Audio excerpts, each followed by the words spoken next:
everyone, this is Danielle Zanzarov from South Bay Wellness. I hope that you are doing well.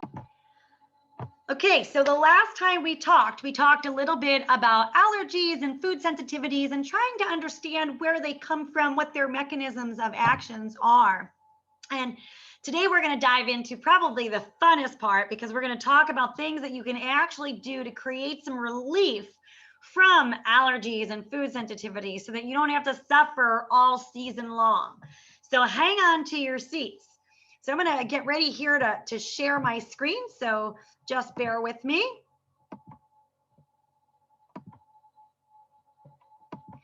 So as I mentioned before, my name is Danielle Zanzarov. I am the founder of South Bay Wellness here. And what I do on a regular basis is work with people to alleviate their symptoms in a way that's natural. And the way that we do that at South Bay Wellness is we want to get to the root cause of why those things are occurring.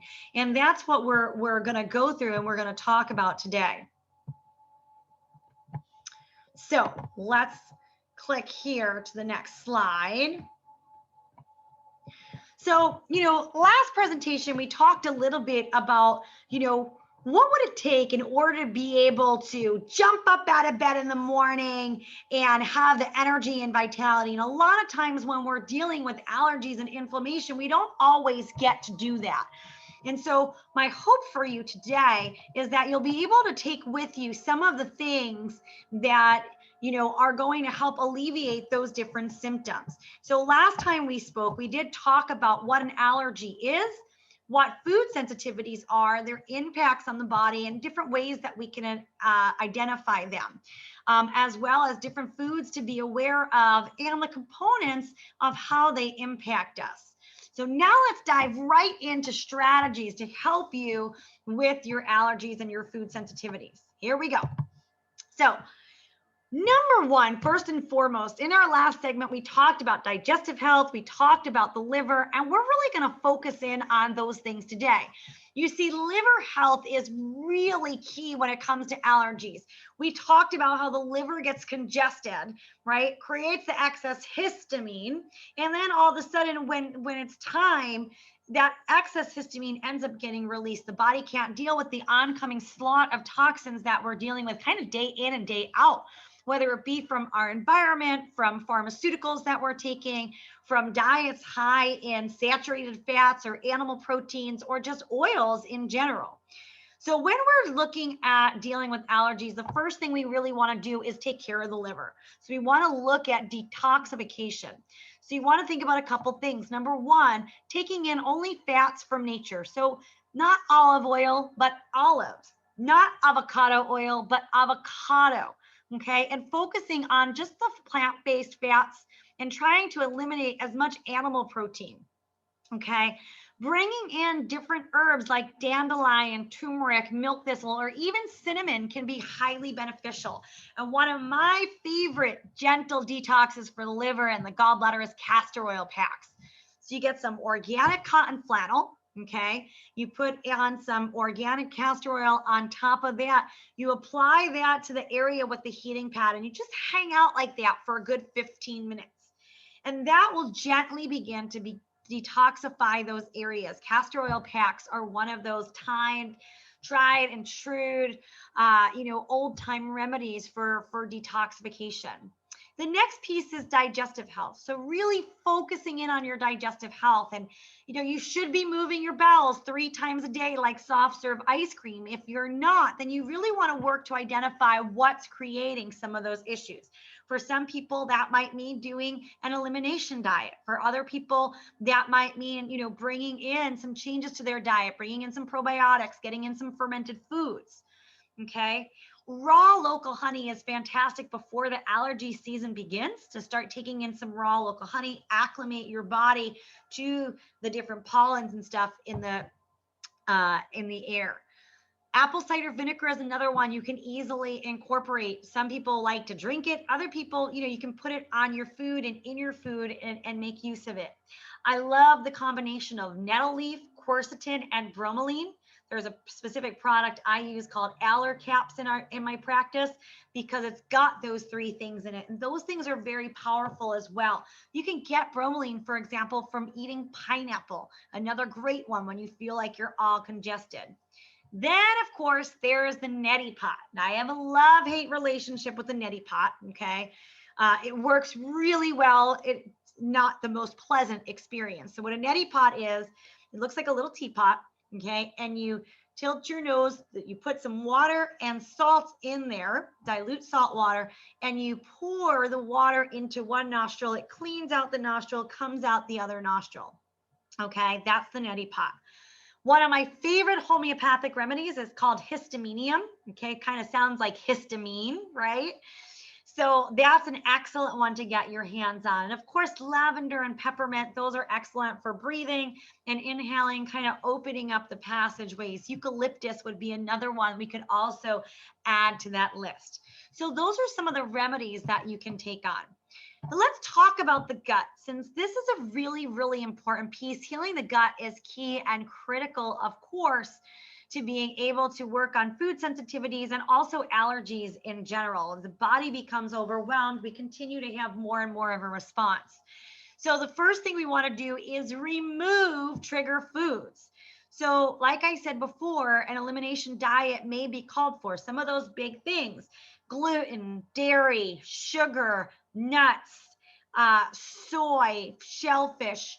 Those are some of the big things that you want to remove from your diet, okay? And you want to do so for an extended period of time. You also want to remove any toxins that you're consuming. So if you're eating a bunch of processed food, it's time to let go of those processed foods and focus on whole, real foods, because that's going to help bring you back into balance, okay? You got all you can eat buffet there: soy, lactose, gluten, nuts, and MSG, and that's what you're stuck with. So unfortunately, you might not find these things that you need at the all you can eat buffet. What else can you do? What are some of those other toxins? Those pesticides, antibiotics, chlorine, okay? Any of the additives and preservatives in your processed foods. If you're taking in a lot of caffeine, okay, that can be an issue, or a lot of alcohol or drugs, even marijuana can create issue. Your focus should really be on whole foods, on real foods, on foods that are not processed. And you want to work on soaking and sprouting your grains, your nuts, and your seeds.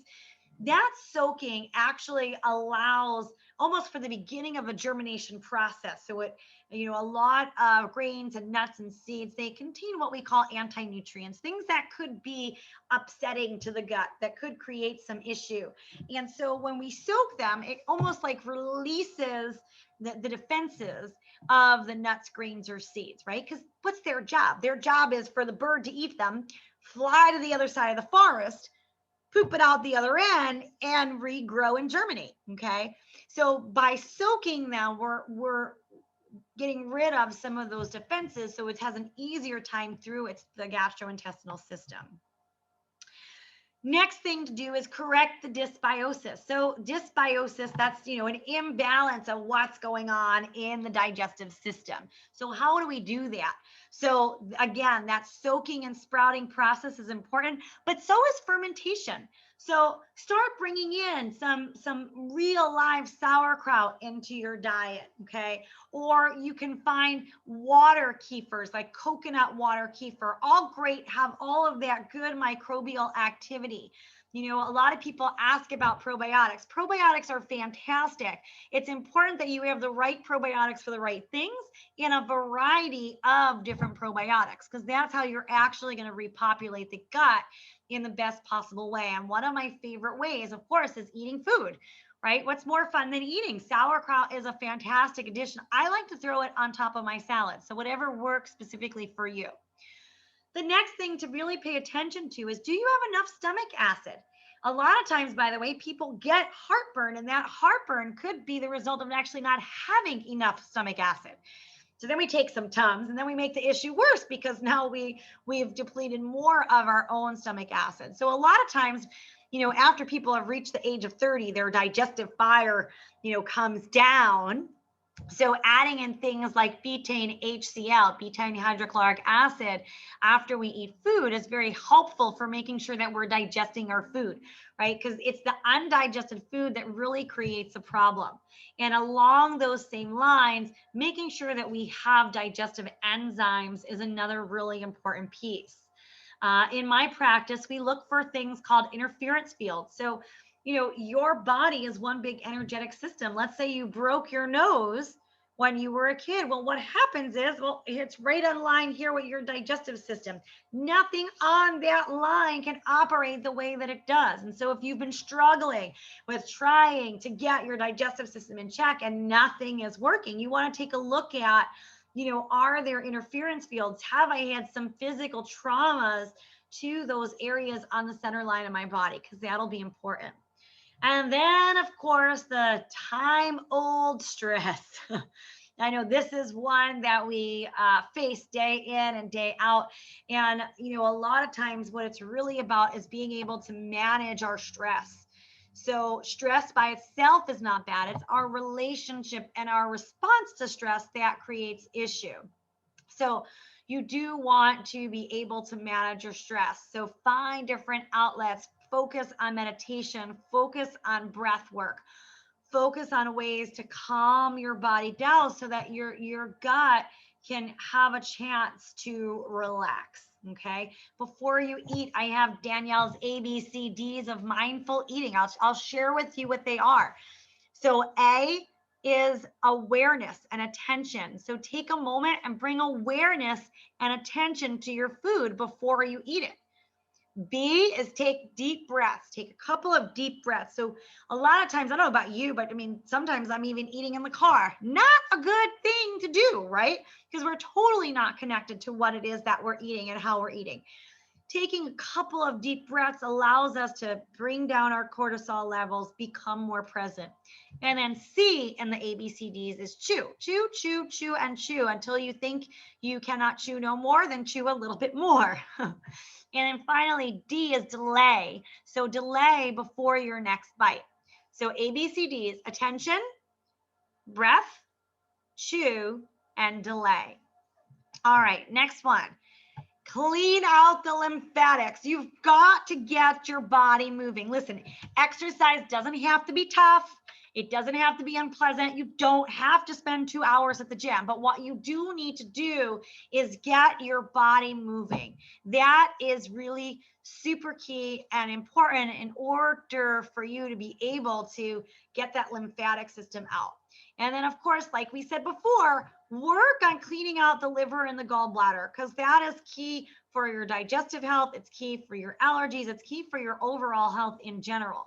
And again, reduce and remove those oils, including olive oil, okay? And certainly reduce or eliminate your animal proteins. That will help to clear up some space in the liver gallbladder for you. All right, so oftentimes we get questions with regard to allergies and food sensitivities, and I want to address some of those questions. So first of all, people are always talking about, what can I do? Here comes the season. So we went through some strategies, and with the season coming up right now, what you want to start to do is really focus on cleaning things up. We went through the holidays. Our diets haven't been the best, I'm sure. All the quarantine stuff, but now is the time. If you suffer from serious allergies, okay, it's now the time to clean up your diet, really focus on things. Start your day with a fresh cup of lemon water. So you start to begin that detoxification process.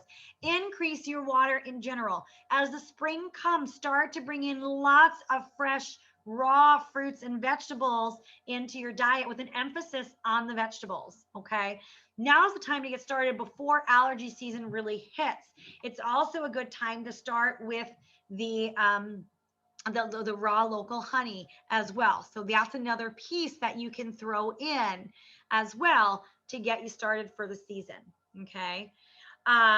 Couple things. For some people, dealing with allergies can lead down the road to sinus infections. You know, I grew up, I was not where I am today. My health was not where it was today. And I suffered from allergies and asthma and constant sinus infections. So I really get this and I understand if you're suffering from these things.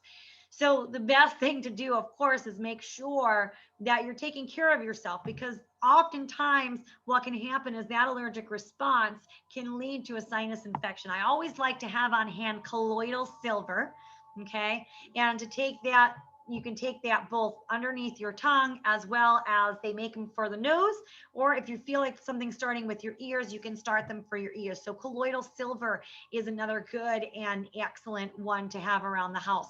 And then garlic. So we talked about that raw local honey. So if you've got a strong stomach, you can press a garlic clove right into that honey, let it sit for a couple minutes, and then start taking that on a regular basis.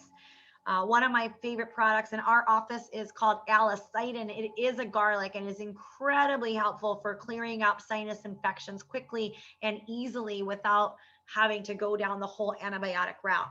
Now, let's say you do, though. What happens if you end up on an antibiotic? If you end up on an antibiotic, it's super important to make sure that you're getting in a lot of fiber-rich foods to continue feeding the good bacteria in your gut. And of course, taking in some probiotics along with that is also really important. Okay, for those of you who are dealing with the food sensitivities, your best route to understand first is that, you know, a food sensitivity now does not mean a lifelong sentence. So you want to go through an elimination diet and eliminate those foods, not for a day, not for 2 days, not for a week, but you really want to give it a good extended period of time. And that doesn't mean, oh, I eliminated gluten, but I had a birthday party on Friday and I had a slice of pizza. Well, if you are trying to put a fire out and then you throw some gasoline back on the fire, what happens to the fire? Whoosh, the fire goes back up again. So it's really important that when you're doing an elimination protocol, that you're eliminating those items completely for that period of time to actually get the result and give the body the opportunity to heal. Another one of my favorite things for helping to heal the gut is glutamine. And glutamine can help close up some of those tight junctures. So that's another piece there. All right, guys, I know that we have only a limited amount of time here. So with that, I thank you for joining me, and I hope that you've taken away some golden nuggets. So certainly reach out, let me know how you're doing, and reach out if you have any questions. And with that, have a good time.